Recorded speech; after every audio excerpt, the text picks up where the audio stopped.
Почитувани пријатели, добар ден. Денеска продолжуваме со подкастите.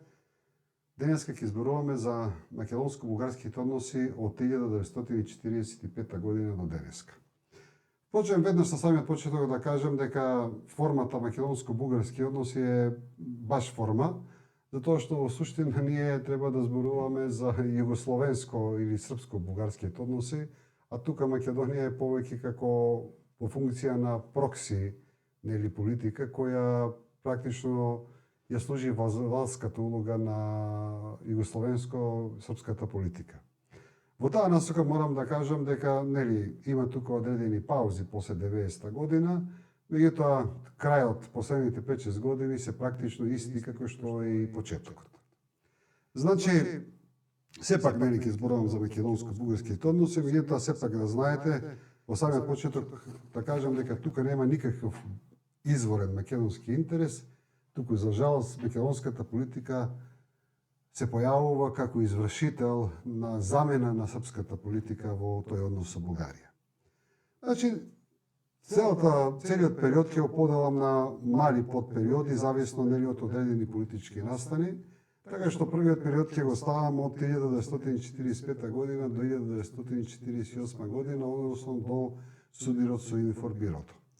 Што е карактеристично за овој период? Карактеристично е што бугарската држава прво преку Народниот фонд, а после преку Бугарската комунистичка партија дава максимална поддршка на АСНОМ. Тоа е нешто што денешните бугарски историчари сакаат малку да го искриват.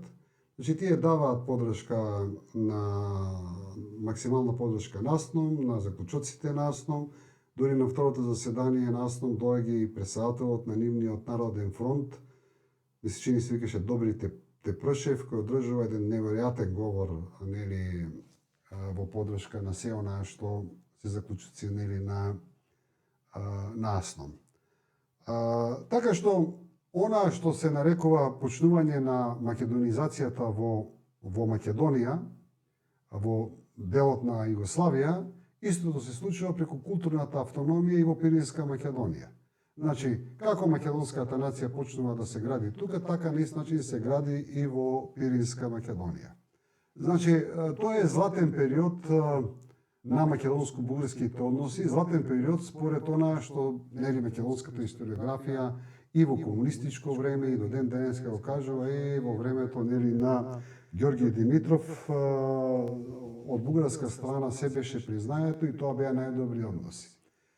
Сега да, точно е тоа дека во тој златен период не е тој само до 48 година, тој можеме да го наречеме дори до 53 година негде, кога дефинитивно се укинува нели културната автономија. Значи, од бугарска страна е се признаето. Меѓутоа, додека во Пиринска Македонија се отвараат школи на македонски јазик, театри на македонски јазик, се носат книги на македонски јазик, се печатат и покрај тоа што нели тогаш се уште недоволно стандардизиран, обратно го гледаме процесот дека во Македонија тогаш се случува најголемиот прогон на македонците пак кои сакаат да бидат бугари.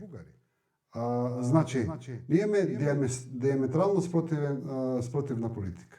Од една страна, ние имаме дозвола од страна на Бугарија да се прави што се сака на територијата на Пиринска Македонија, а од друга страна ние проследуваме најголем и најжесток прогон на оние македонци кои сакале се уште да се чувствуваат и да се декларираат како македонски бугари.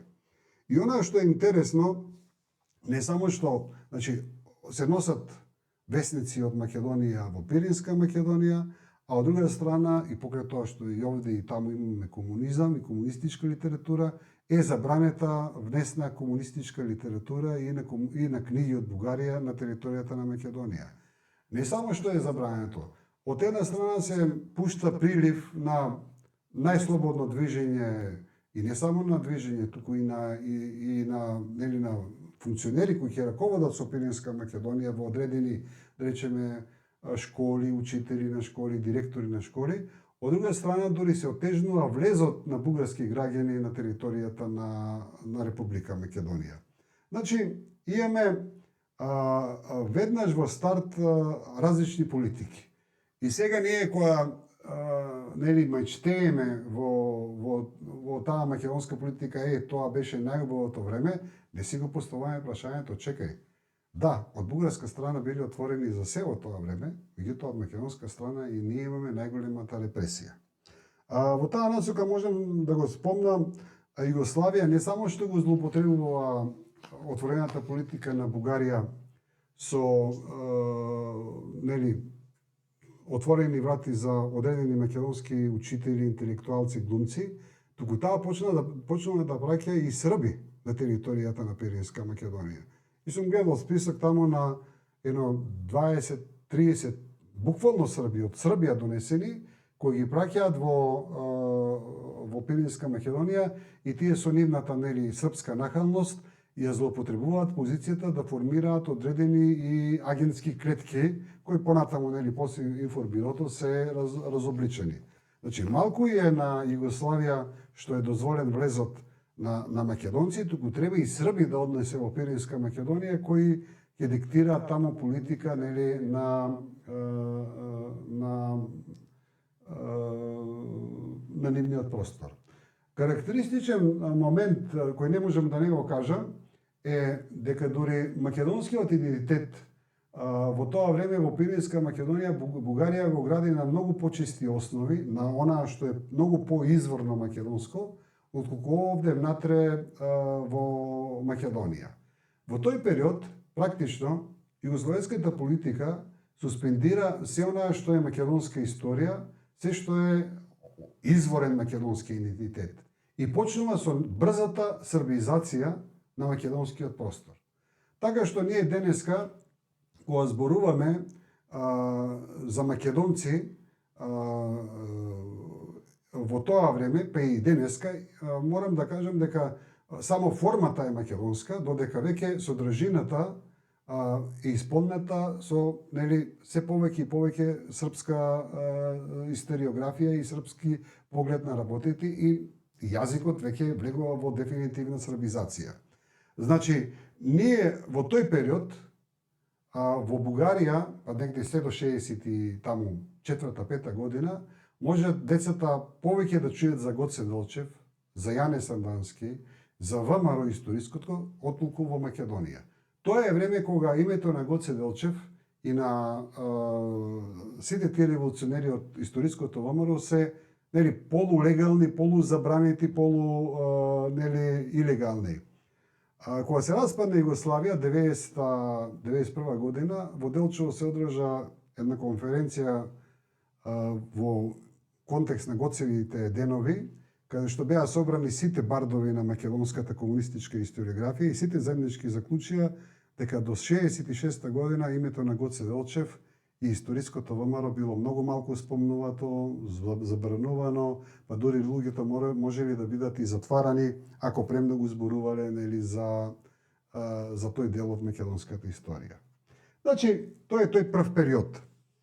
Значи, ние имаме во Бугарија максимална отвореност за македонизирање и имаме во Македонија максимална пресија на оние луѓе кои сакаат да се чувствуваат како македонски бугари.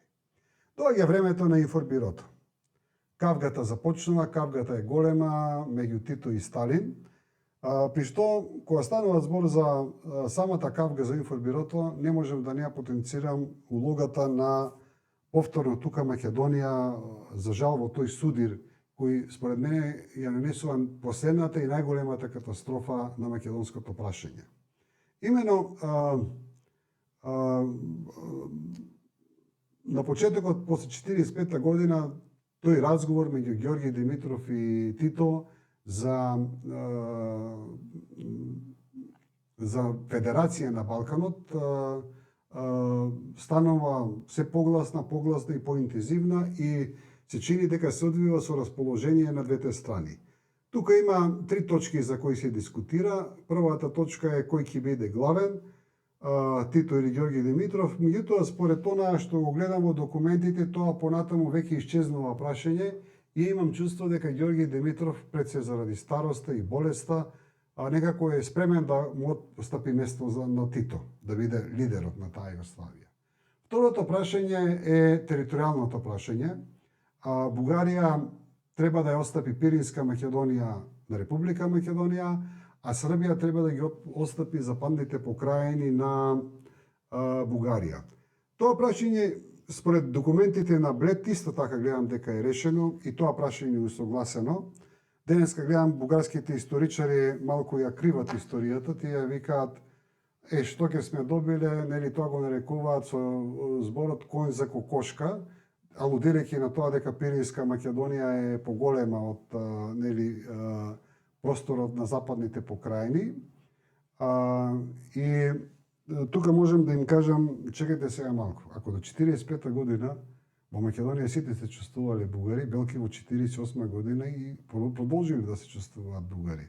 Значи, што е тоа што да, ќе изгубила Бугарија дел од територија и покрај тоа што и ќе компензирала делот нели од западна Србија, меѓутоа, односно од источна Србија, меѓутоа да не забораваме дека во таа Југославија Бугарија ќе имала де факто суштински ќе била, нели, ќе имала две републики. И покрај тоа што нели македонизацијата ќе продолжила, но меѓутоа ќе продолжила со многу поумерено темпо и без антибугарска политика. И третото прашање тоа е формата на федерацијата.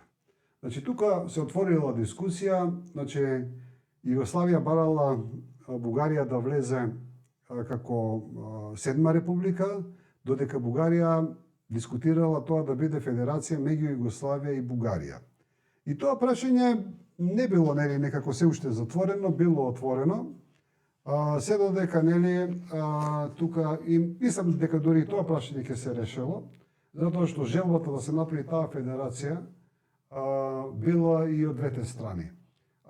Сега тука гледам дека бугарската историографија вели ако Бугарија влегала како седма република во Југославија, ќе била прогртната нели од Југославија. Јас можам слободно да кажам дека во Југославија влегува 6 републики, на крајот излегува 7 држави. Значи не само што некој беше проглтнат, туку сите излегува со уште поголем суверенитет на крајот и со државност. Дури една Црна Гора која влегла релативно со многу просрпска ориентација, на крајот излезе како независна и самостојна држава. Значи, стравот од проглштање не постои и немало потреба да постои, туку и мислам дека и Ѓорѓе Димитров и Тито ќе се договориле, затоа што практично последниот аларм према Сталин го дал Ѓорѓе Димитров се на изјава на една конференција дека разговорите меѓу Југославија и Бугарија се во нели завршна фаза. И тогаш нели Тито Сталин ги повикува нели југословенската Тито и Ѓорѓе Димитров во Москва и кога ги застанува повеќе на страната на Ѓорѓе Димитров дека тоа треба да биде федерација меѓу Југославија и Бугарија. И практично суштината на Титовото не е тоа. Тука во Југославија се измислуваше дека Тито рекол не на сталинизмот и не знам на демократијата, нема врска сето тоа. Тито во тоа време веќе зборував е поголем сталинисти од самиот Сталин, поголем комунисти од самиот Сталин.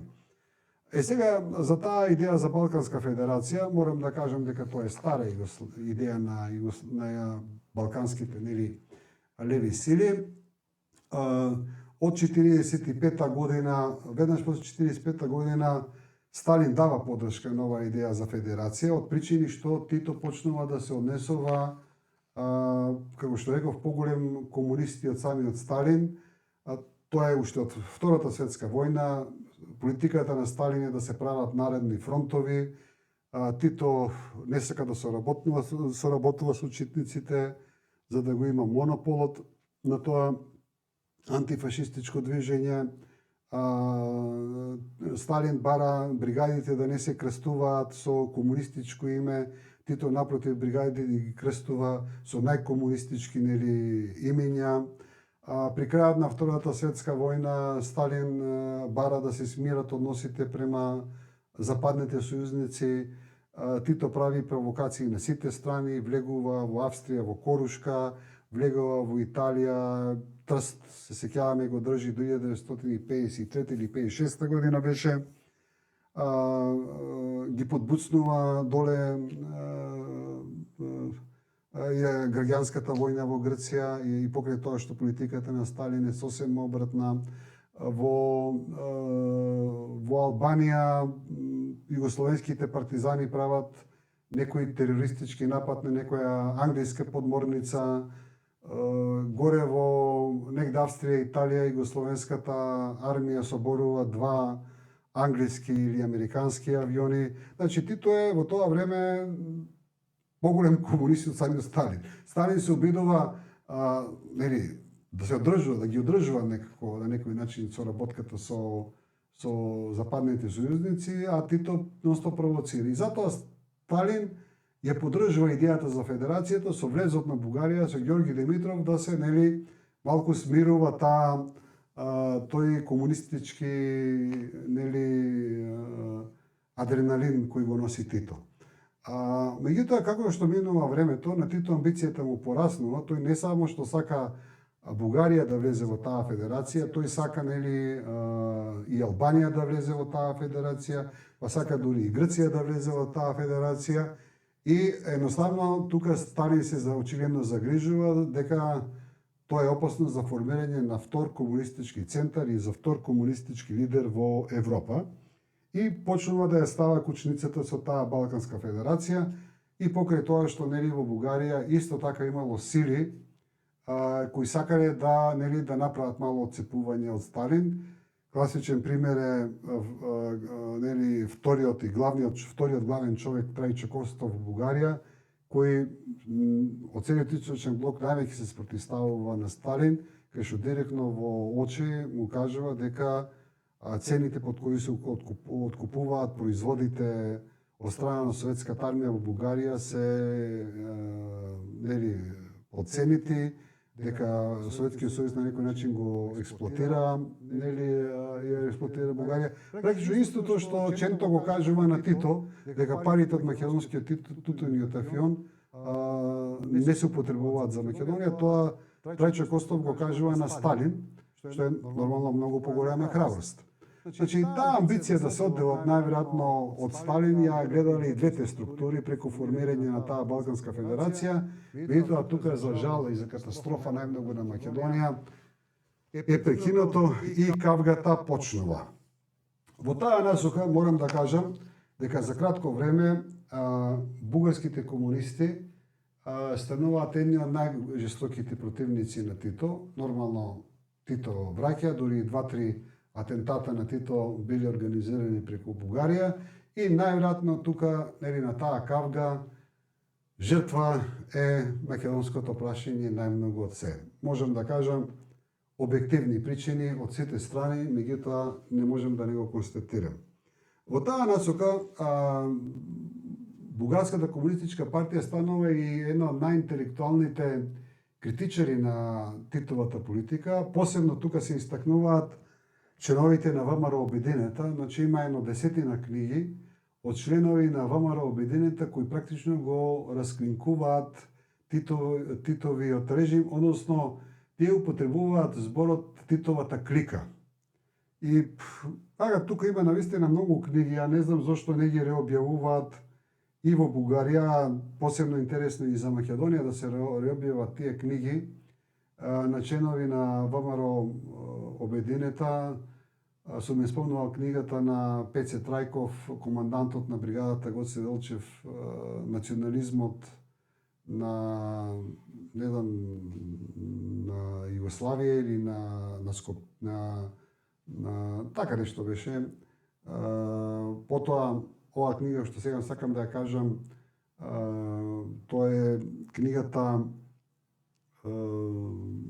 Титовци без маски, која објавува 1951 година Дино Ќосев. За него зборував во предходниот подкаст. Тоа е човек кој прв го направил рефератот член на ВМРО обединета од Кукуш, човек што прв го направил рефератот за коминтерната 32 година дека има потреба од македонски нација, човек кој е прв претседател на коминтерната на комисијата за формирање на македонска нација и одеднаш 51 година го гледаме како историчар кој ја разобликува Титовата политика.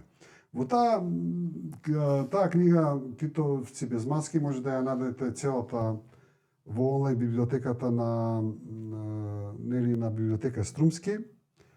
Навистина има неверојатни работи. Ако се тргне она идеолошка рамка титовисти, троцкисти,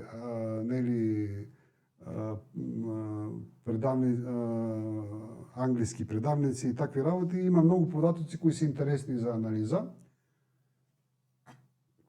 Прво, дава некои факти за разобличување на Титовата борба. Сега ќе направим една мала пауза, затоа што книгата ми е преинтересна, каде што кажува интересни податоци.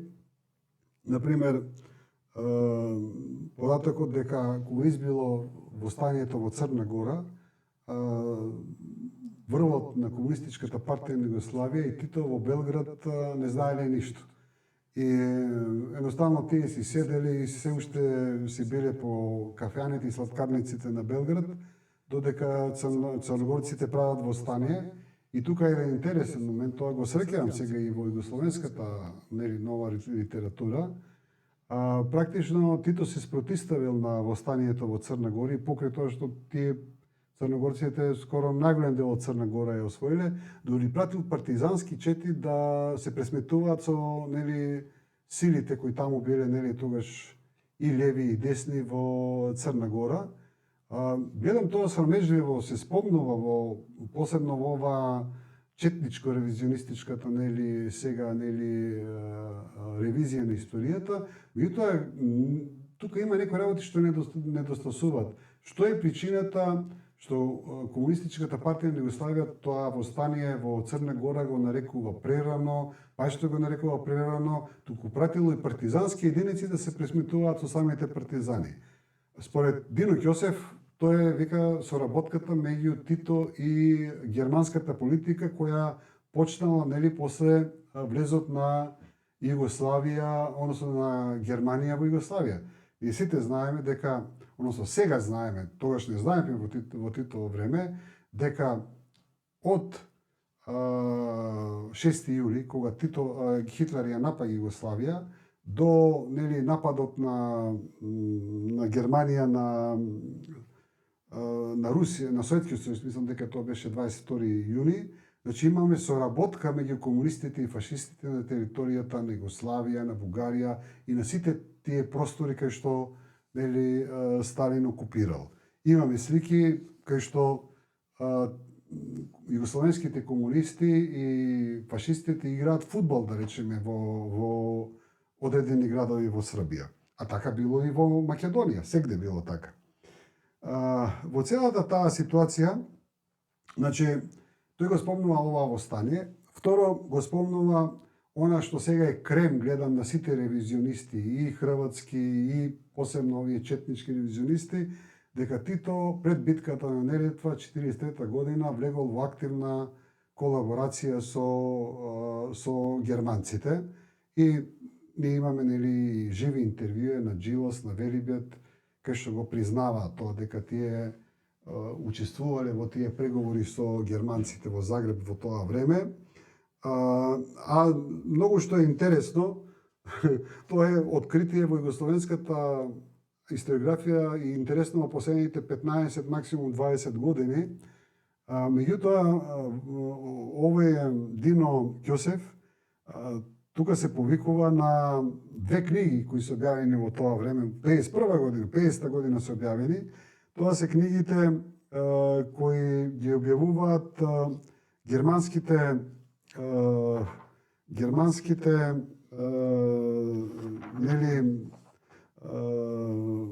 германскиот главен за овие, како се нарекуваат, разузнавачки операции на територијата на Југославија, Хојтел.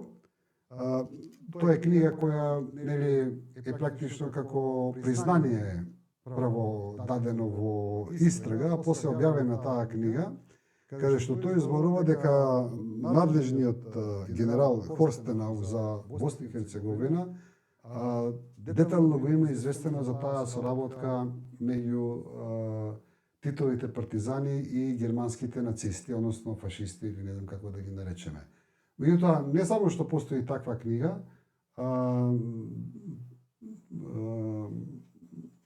тоа во живо го признаваат, нели, го признаваат Велебит и Джилос. Има интервјуа кои можете да ги најдете на, нели, на интернет, кај што дефинитивно тој настан постојал. Сега оно што е интересно, тука тој цитира и некоја книга на југословенски генерал Pero Попивода, кој бил партизан, бил генерал на југословенската армија и со информбирото бега во негде во источниот свет, каде што исто така зборува за некои сомнителни потези, меѓутоа тој посебно зборува за за предавството во четвртата ова непријателска офанзива, мислам тоа е пред битката на Неретва, каде што Тито и главниот штаб буквално ги предаваат ранетите во раците, нели, со своите постапки. Меѓутоа тој го кажува интересниот дел дека тие како партизани не успеале да сватат како главниот штаб се извлекол од топкулувањето на германците во тоа време. И тој се седнува дека тоа е дел од предавството што југословенскиот партизански врв го направил во тоа време. И конечно од тоа време има една битка на Црна Трава, каде што овој Ќосев кажува дека Темпо, тој Црна Трава е негде јужна Србија, повлекол партизански единици од Македонија, партизански единици од Јужна Србија и два партизански батальона од Бугарија и концентрирал на регионот на Црна Трава и наредил никако да не отстапуваат во битката со германците. Тоа е негде 44-та година, најверојатно. А тој самиот си заминал, се повлекол и не учествувал во таа битка и тука имало тежок масакар на партизаните. Значи, повторно станува збор за тој го тоа наведува како предоство, меѓутоа сметам дека се работи за тие огромни неспособности на југословенските партизански лидери кои ние ги правевме како најспособни генерали во целата таа ситуација. Конечно,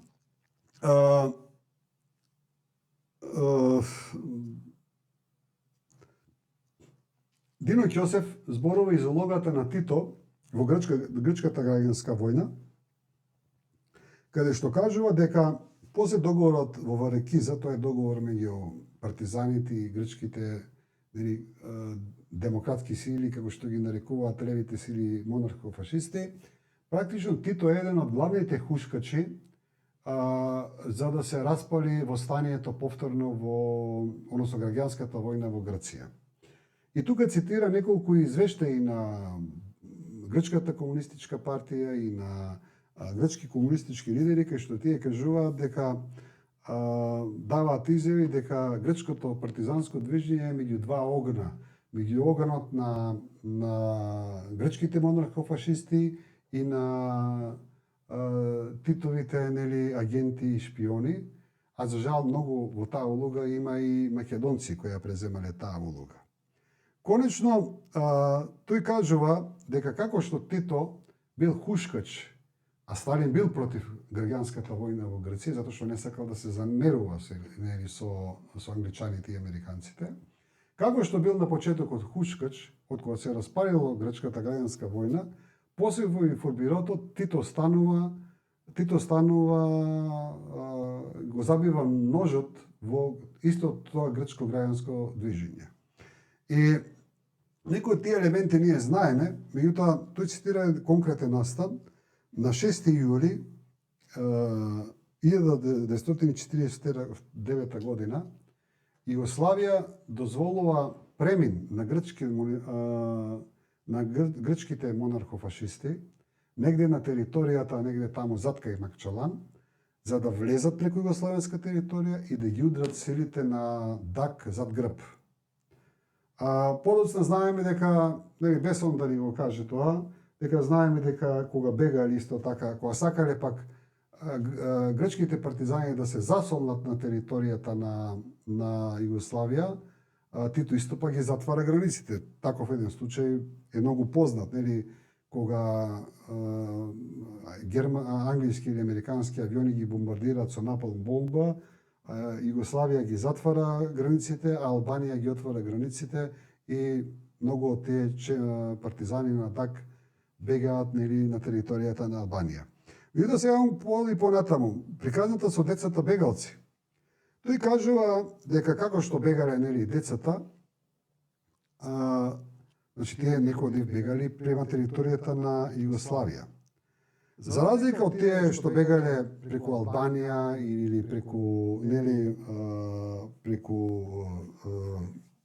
Грција или преку Бугарија, Титовите партизани ги земале децата и не дозволувале тие после да се спојат со нивните родители. Значи, ако родителот негде избегал во друга држава, тие не дозволувале тие деца да се спојат со нивните родители, а и не ги пуштале во источноевропските држави.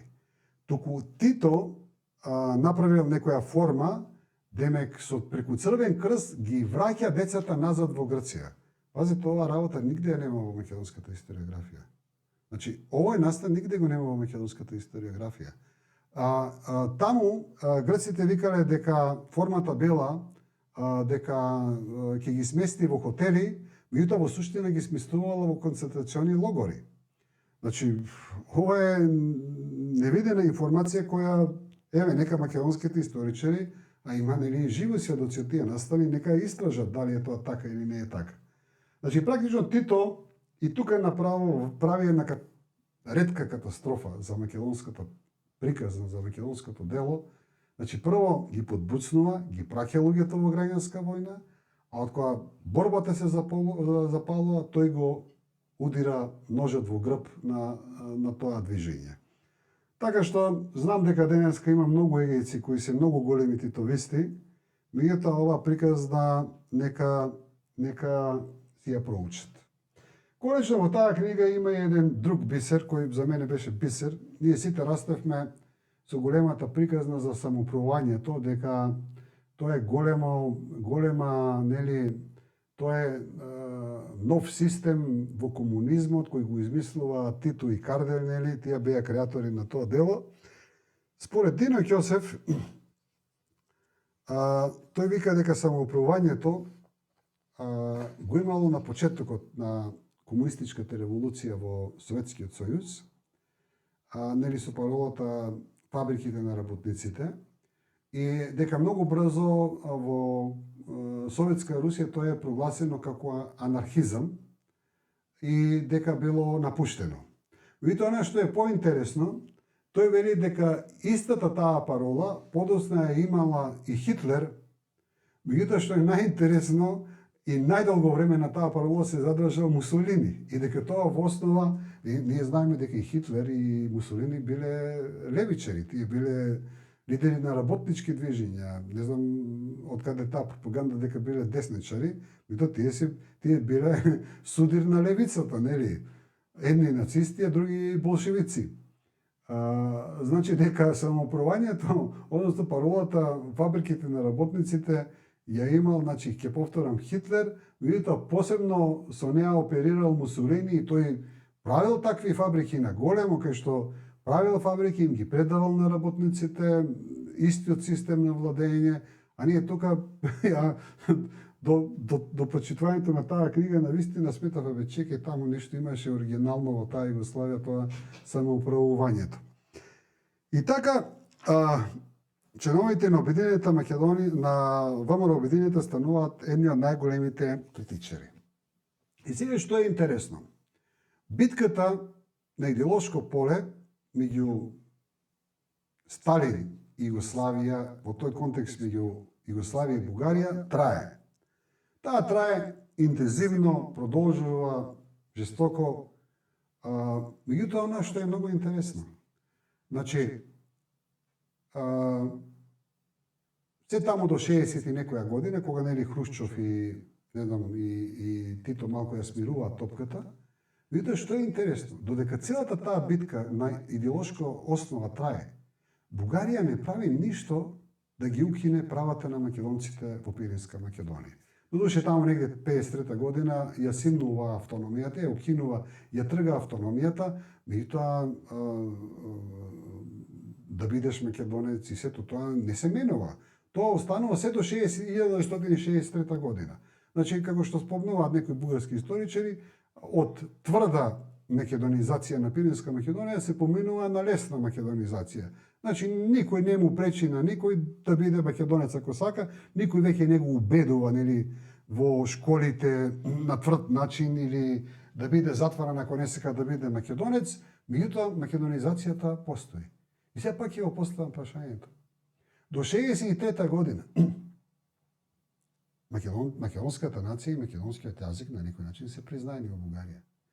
Тоа е период кога Македонската комунистичка партија, заради Југословенската комунистичка партија, најжестоко се пресметува со сите оние граѓани на Македонија кои сакаат да бидат бугари. И сега, зошто ние не сакаме да ги отвориме досијата? Што се плашиме од тие досија?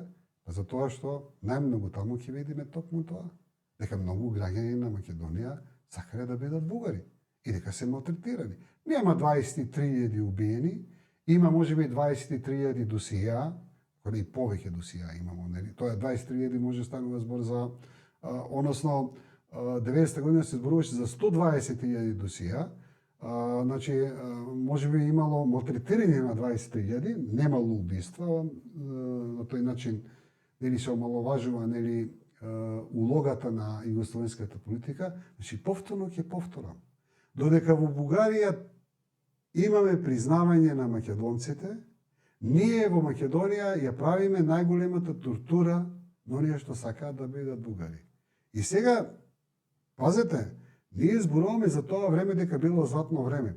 Таму било златно време. И тоа ова било најтешкото време за оние кои сакале да бидат бугари во Македонија. И не сакаме на тоа да погледнеме во очи на тој проблем. Сега одиме понатаму. Значи 1963 година значи почнува новата политика, значи кај што се укинува македонската нација, нели и македонскиот јазик, видите што е интересно. Тие се укинуваат, меѓутоа немаме политика на агресивна докажување дека македонците се бугари, дека Македонија има бугари и сето тоа. Значи, Бугарија, и сега нели на нив некој им е крив, Тито им е крив, Сталин им е крив, Цацко им е крив.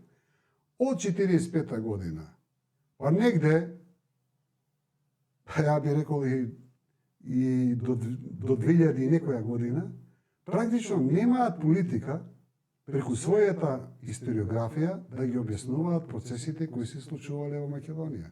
И одеднаш сега пред ветото, или ајде да кажам 5 години пред ветото, им текна дека имаат материјали за Македонија и се разбудија и одеднаш сакаат се да решат. Значи нешто што го преспале самите тие над 50 години, очигледно не можат ни да го решат за 5 години. Односно, што сакам да потенцирам? Дека, да, Бугарија веќе не дозволува да се, нели, македонците да се декларираат за македонци, не дозволува македонски јазик, меѓутоа немаме наплив на литература, вадење на книги, може би има по некоја книга стара, меѓутоа ние немаме историчари, ајде, нека кажат, од 45 година, самите тие, па до 90 година, нека извадат колку книги актуелни автори нивни напишале за македонската историја. Ќе видите дека тие се бројат на прсти. Многу карактеристичен е примерот. Венко Марковски, 71 година, ја пишува книгата Крвта не е вода, кај што го објаснува текот на формирањето на македонската нација. Таа книга од 71 до 83 година во Бугарија не е објавена. Во 83 година е објавена, меѓутоа е поделена само на партискиот врв на комунистите. И сега гледам Бугарија, вика Венко Марковски, таму во една рейтинг листа го прогласиле за најголем предавник на Бугарија. Чекайте малку. Тие што самите биле предавници, овој се обидува да ги разбуди во каква приказна влегле и сега Венко Марковски им е крив. Меѓутоа, она што е интересно, пазете, со односот на таа книга зборува колку Бугарија била уплашена или воздржана или едноставно не наметнувала стил кој го гледаме во последните, да кажеме, 5-6 години. Туку едноставно тие не признаваат македонска нација, меѓутоа не се мешаат во внатрешните работи на Македонија. Има и нешто повеќе. Во тоа време Македонија почнала да отвара своји овие македонистички школи најмногу во Источна Европа. Во Полска, во Чешка, во Романија, во Бугарија никаде не вложила протест на тоа, иако тоа се нивни сојузници. Значи, едноставно го игнорира целиот тој проблем. И сега ние доаѓаме негде тука 90-та година. 90-та година Бугарија прва ја признава Македонија, почнува процесот. Значи, Македонија, и покрај тоа што Бугарија признава прва Македонија, значи веднаш измисливме проблем, ја призна државата, ама не ја призна нацијата. И тоа беше мантра која ја повторувавме многу интензивно, па мислам до ден денеска повторуваме таа мантра.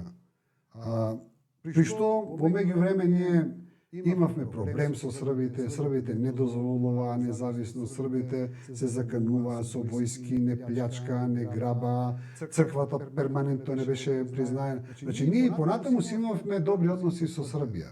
Ние бевме нивен главен извозник и помошник кој им беше најтешко. Значи, меѓутоа со Бугарија ние постојано продолживме со тој речник на плукање, на негирање, и покрај тоа што тие направија револуција во признавањето, и покрај тоа што во ембаргото ги дозволија нивните пристаништа во Варна и во Драч, и покрај тоа што, за разлика од србите кои ни го земаа оружјето, тие ни дадоа оружје, па даваа најразлични помошти. Јас се сеќавам едно време и вакцини за заушки, кога фати епидемија на заушки во Македонија, ни даваа и вакцини за заушки. Значи, разни типови на помошти кои беа дадени од страна на Бугарија, сето тоа беше минимизирано и практично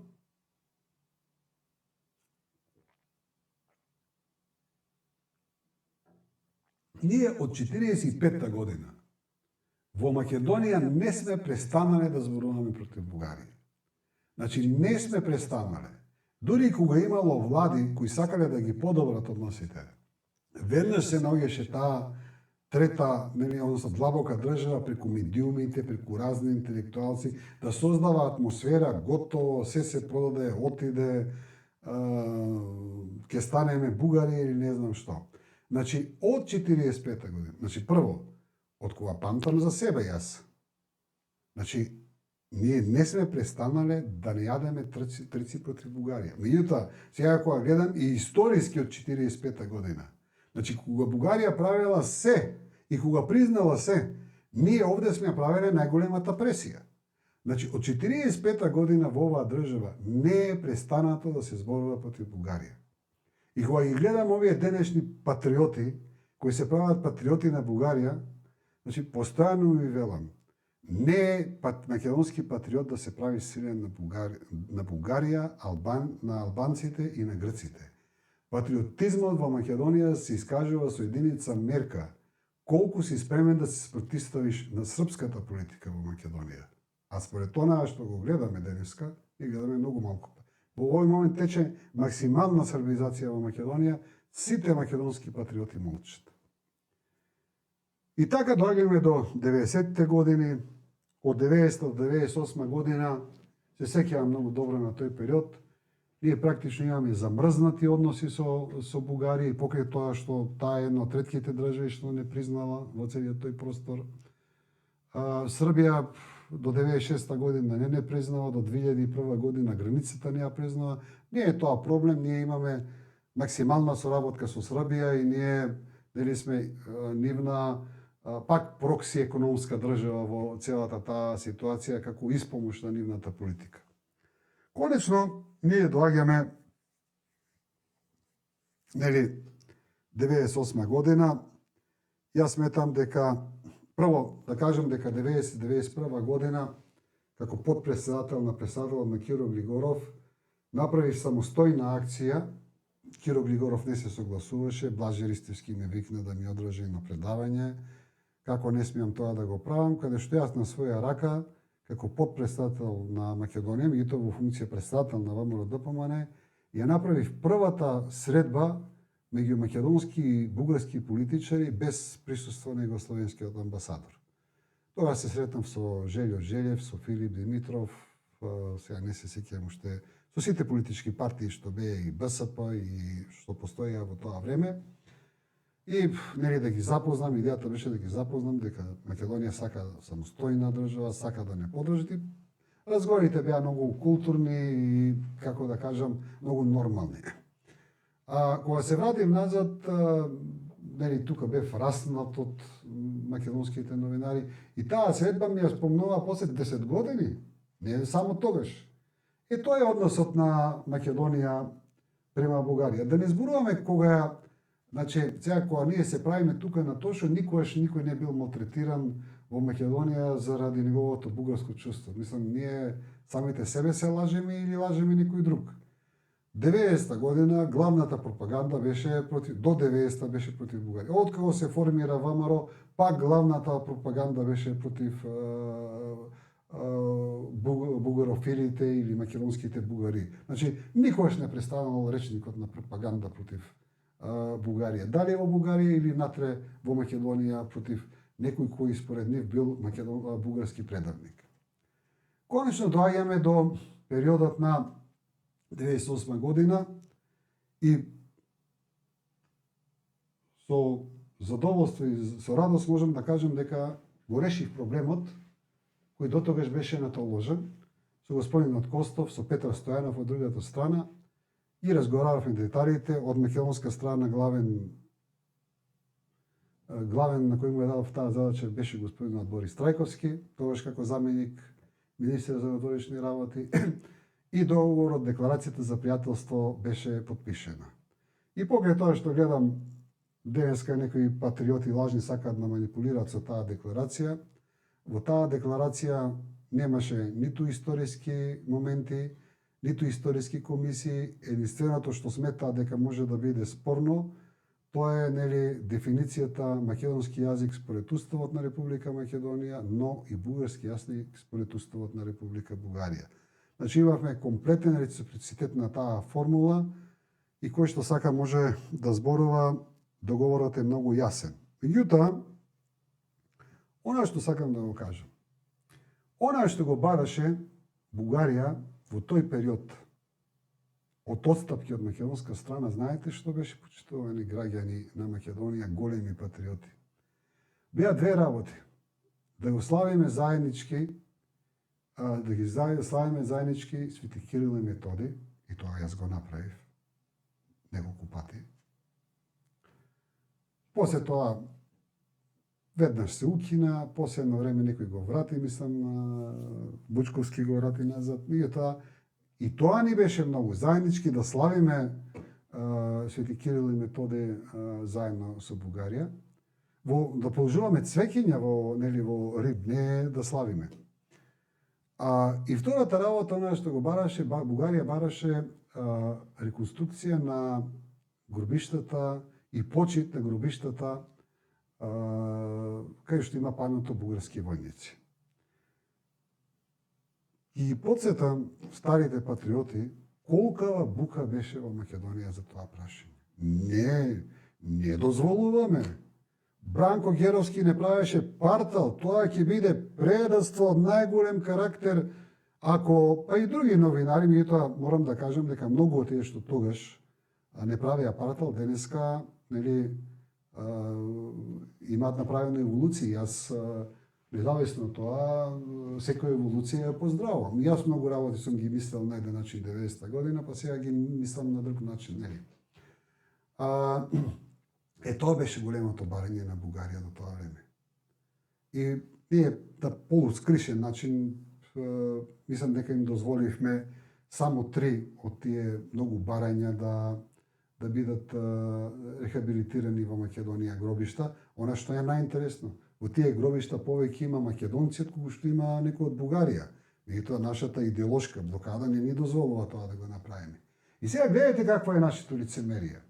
Сега во овој момент на 8 места во Македонија се одбележуваат, се реновираат српските гробишта од Балканските војни и од Првата светска војна. И никој нема проблем во Македонија. Јако ќе и покрај тоа што таму се зборува за Стара Србија, за Јужна Србија, за ослободени Срби, никој не реагира во Македонија. Значи, јас кога ќе напишам некој текст или кога ќе го покажам пример од видеото, од некој таков настан, доле знаете колку има разбирање. Значи, па тоа се гробишта, треба да им се даде. Да, значи, на србите може да им се даде да прават помини на нивните мртви. А на бугарските гробишта, кај што половината и повеќе се македонци, до ден денеска ние не смееме да ги рехабилитираме тие гробишта, нели? Таа е тој двоен стандард македонски. Конечно, ние го решаваме проблемот 98 година и сакам, почитувани македонци, пријатели, да ви кажам, јас како премиер го решив тој проблем. Проблемот со Бугарија беше решен 99 година со декларацијата со Костов. Со таа декларација не требаше да менувате ни историја, не требаше ни вето, ни не знам што. Со таа декларација ние требаше да бидеме само пријатели. И тоа повеќе пати сум го кажал. Македонија, дури некои од тие што не ги сакаа бугарите, требаше само да глумат, а се политичари на високи позиции и функции, требаше само да глумат пријатели. И нормално, уште побојки беше да прават и остапки, чекори. Ние во тие 30 години, за жал, од 90 година па до Заев, не со мал период мој, мал период на Бучковски, ние не демонстриравме искрено пријателство према Бугарија. Не станува збор тука за не знам, за историја и за не знам што. За нормална комуникација станува збор. За нормални економски врски, за целосна нели да се ослободиме од психата. Сега, значи повторно ќе кажам, јас проблемот со Бугарија го решив. А кој го закашка, понатаму, нека му ја мисли. И историјата ќе дава одговори на целиот тој проблем. Подоцна дојде Бранко Црвенковски, он ги замразна, не ги радикално вложи, меѓутоа едноставно ги замразна односите со Бугарија. Дојде Никола Груевски, он веќе и ги влоши односите. Врв на тоа беше филмот Трето полувреме, со државни пари, со паради, со директни преноси на телевизијата. Значи, ја врати битката во втор план и тоа беше пресудно. Бугарија повторно да ја врати, значи, филмот Трето полувреме е пресуден според муабетите што се имал со бугарски политичари, да вратат повторно на маса, сакаме нов договор со Македонија и на крајот еден договор, па друг договор и на крајот и тие се исплеткаа во целата таа политика. И сега, она што не можам да не го кажам, за жал, после сите тие односи, дојде еден премиер, тој е господинот Заев, кој носи сосема нов дух, сосема нова политика према Бугарија. И јас можам да кажам дека политиката на ниеден премиер, вклучително и на мене, према Бугарија не била толку отворена и толку пријателска, како што тоа го демонстрираше Заев, меѓутоа и со конкретни постапки. Значи, во тоа време кога едноставно масовно почна да се оди од Македонија во Бугарија, од Бугарија во Македонија, кога во цела Источна Македонија веќе во ресторантите можеше, па дури и на свадби да се чуи бугарска музика, кога едноставно масовно почна да се оди, да се студира. И претходно се студираше, меѓутоа тогаш уште повеќе почна да се студира. да не зборувам дека се отвараа македонско-български клубови во едно 15-20 града низ Македонија. Едноставно, книгите почнаа полиберално да се објавуваат. Иако морам да кажам дека и ние во наше време почнавме да практикуваме да се објавуваат книги во нивното фототипско издание, такви кои што се. Врвот сепак се достигна во времето на Груевски, благодарејќи на директорот на архивот на Република Македонија, Зоран Тодоров, кој очигледно му имаше најдено некој, како се вика, систем на Никола Груевски, каде што тој почна масовно, најмасовно до тогаш да преведува книги без кај што пишува бугари, да се менува читај македонци или некои слични работи. И она што беше најинтересно, тој објави една можеби 60 книги. И сега тука се пројави уште еден, нели, комплет од 100 книги про Македонија. Мислам дека повторно е под покровителство на Зоран Тодоровски, каде што тука се пројавуваат како нели пишувачи на предговори, како уредници, најголемите денешни нели историчари антибугари, меѓутоа очигледно тогаш за добри хонорари немале проблем да се подпишат на книги кои се печатат во Македонија, кај што јасно авторите зборуваат за таа општа македонско-бугарска историја. Значи, целиот тој процес кој беше започнат и тоа пријателство беше навистина на еден врв. Тоа беше кога Бојко Борисов беше на анкетите најсакан балкански политичар во Македонија.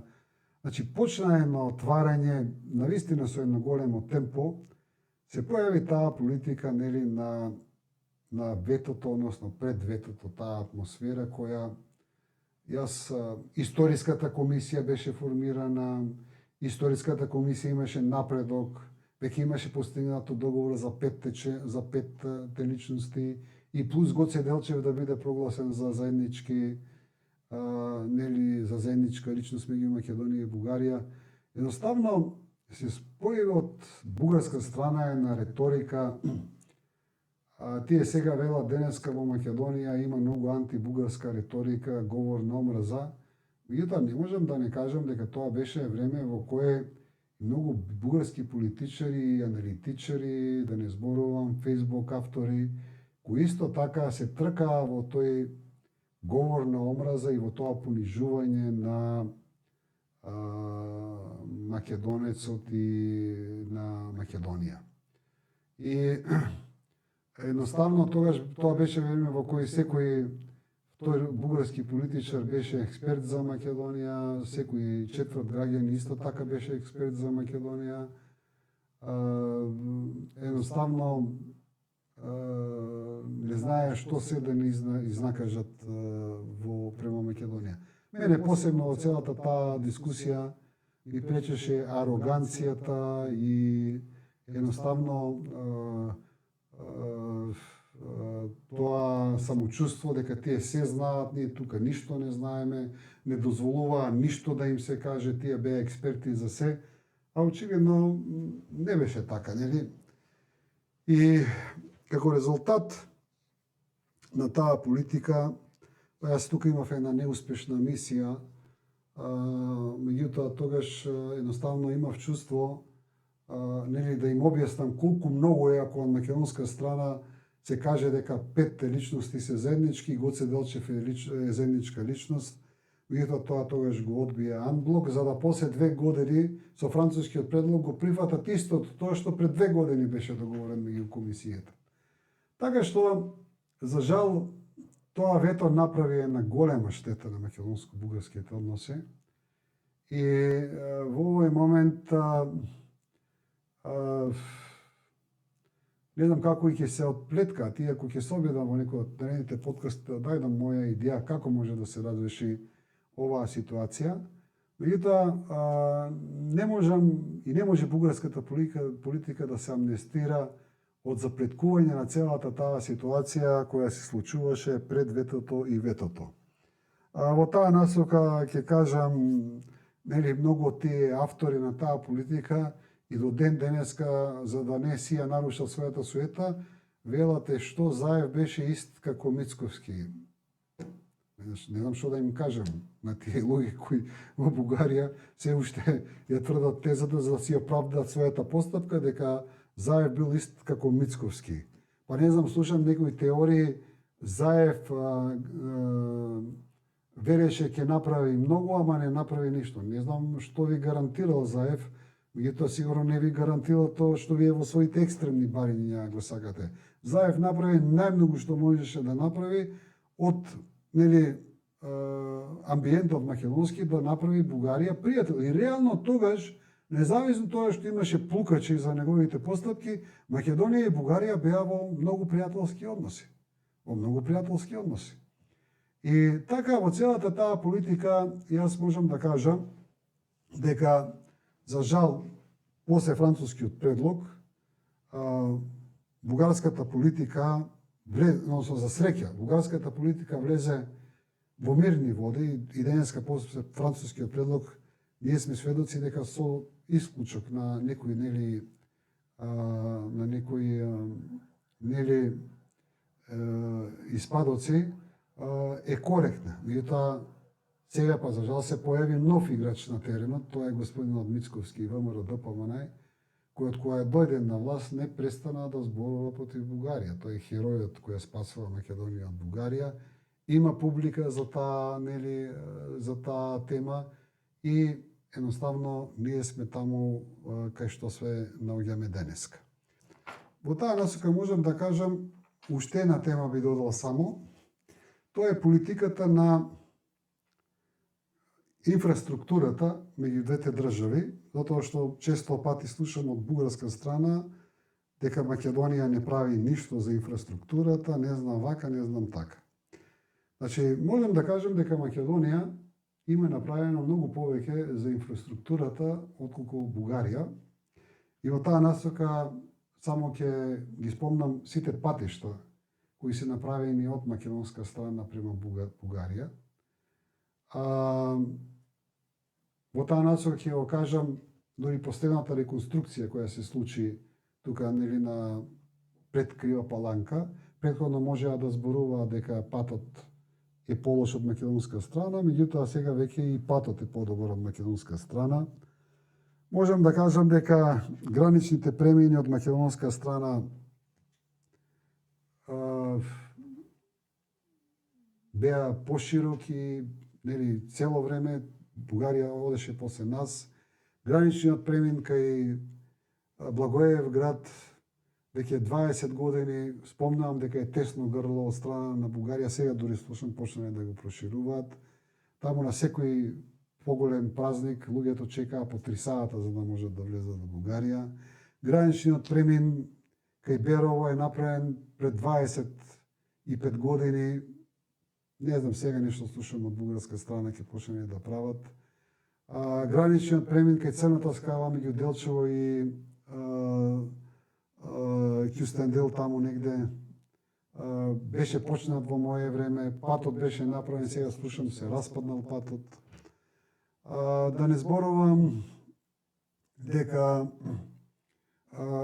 и кога станува збор за железницата, железницата многу пари се, повеќе пари се инвестирани и многу повеќе е направено од македонска страна отколку од бугарска страна. Таму слушам, гледам, има некои 2,5 или 7 километри доправени.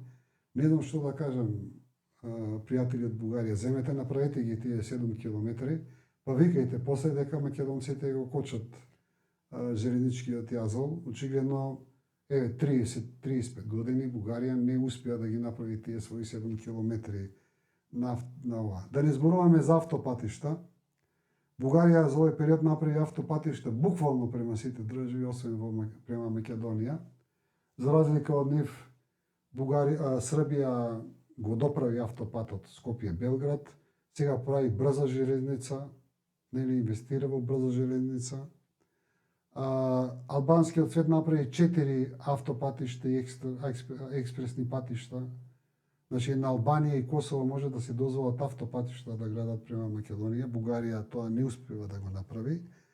Така што морам да кажам дека и бугарската политика не ми е баш јасна во многу работи и повеќе станува збор многу често за демагогија. 35 години да не се најде начин да си отворат свој медиум, да инвестираат во македонскиот медиумски простор, а од друга страна слушаме дека Србија стотици милиони инвестира во медиумскиот простор. Така што едноставно многу од работите што ги слушаме од нивна страна се повеќе демагошки. Меѓутоа, конечно да завршиме со една констатација. Денеска македонско-бугарските односи се во една ситуација кај што можеме слободно да ги кажеме катастрофални. Бугарија со ветото ја забра за србизацијата на Македонија и ние денеска имаме таква жестока србизација на Македонија што јас во времето на Титова Југославија не памтам. И сега ако Бугарија смета дека треба сатисфакцијата да ја наоѓа во декларациите на Европската Унија, сметам дека мал влог е во целата оваа битка меѓу двете држави. Меѓутоа, едноставно, тоа беше еден преглед. Не алудирам дека сите теми сум ги обработил, како и за сите други теми што досега, меѓутоа се обидувам да најдам некои оригинални места, оригинални простори кои не сте можеле да ги прочитате, да ги чуете или да ги видите од други историски автори, туку некои специфични моменти во целата таа ситуација. Значи, еве најавувам дека во некој од наредните подкасти ќе направам мој предлог како да се излезе од оваа ситуација на овој јас и во оваа дупка во која се наоѓаат односите меѓу македонско-бугарските односи и кои во целата таа насока мислам дека и штетат и на двете држави.